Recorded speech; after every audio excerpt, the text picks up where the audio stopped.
Imagine a prison so strong that people believe no one can escape from it. High walls, barbed wire, armed guards, heavy iron doors.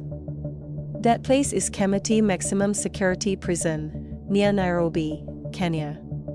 It is where the country keeps its most dangerous criminals, people who have done very serious crimes. And then one morning in November 2021, Kenya woke up to shocking news. 3 very dangerous prisoners were missing. They had escaped. These were not small criminals. One of them, Muhammad Ali Abikar, had been sentenced to 41 years in prison because he helped in the terrible 2015 Garissa University attack, where 148 people, mostly young students, were killed. For many Kenyans, that attack was one of the saddest days in the country's history. So when people heard that one of the men connected to that tragedy had escaped, it felt like the country had been hurt all over again. Parents who lost children. Families who lost brothers and sisters. Survivors who still carried emotional scars. They heard the news and asked one question: how could this happen? It was the night of November 15, 2021. Inside the prison, everything looked normal. Guards were on duty. Cells were locked. Head counts had been done. Or, so everyone thought. But somehow, in a place built to prevent exactly this, 3 men slipped away. No broken walls. No explosion. No loud drama like in the movies. Just silence. Later investigations showed something painful. The escape was not just about clever prisoners. It involved serious mistakes inside the prison. Some gates were not properly secured. Some officers may have failed in their duty. There were signs of carelessness.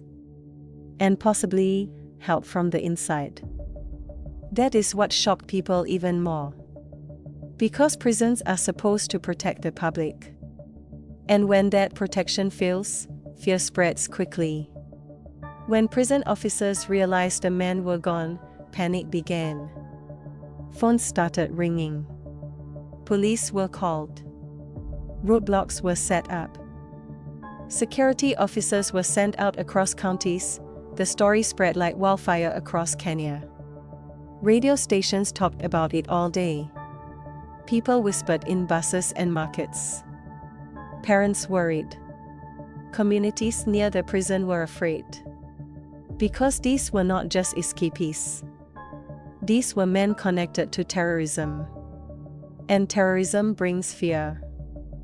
Kenyan security agencies move fast. Police officers, detectives, intelligence officers, all joined the search. They believed the escapees were trying to move east. Possibly toward the Boni Forest region. Possibly toward the Somali border. If they crossed the border, it could become very dangerous. So time was important. Police checked villages, bus parks, lodges, remote areas. Officers worked day and night.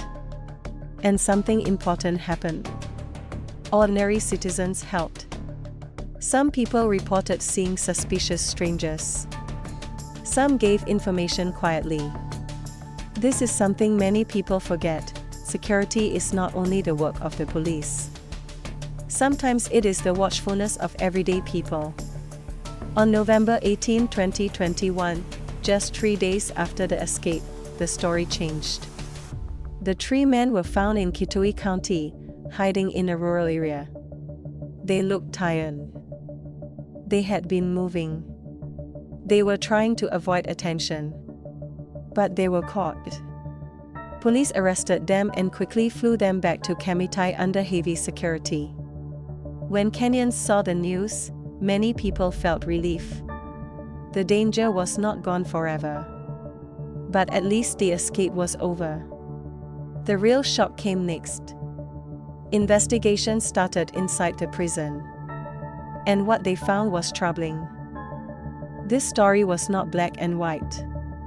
It was heavy, complicated, painful. This escape forced serious conversations in Kenya. Are prisons properly managed? Are officers overworked?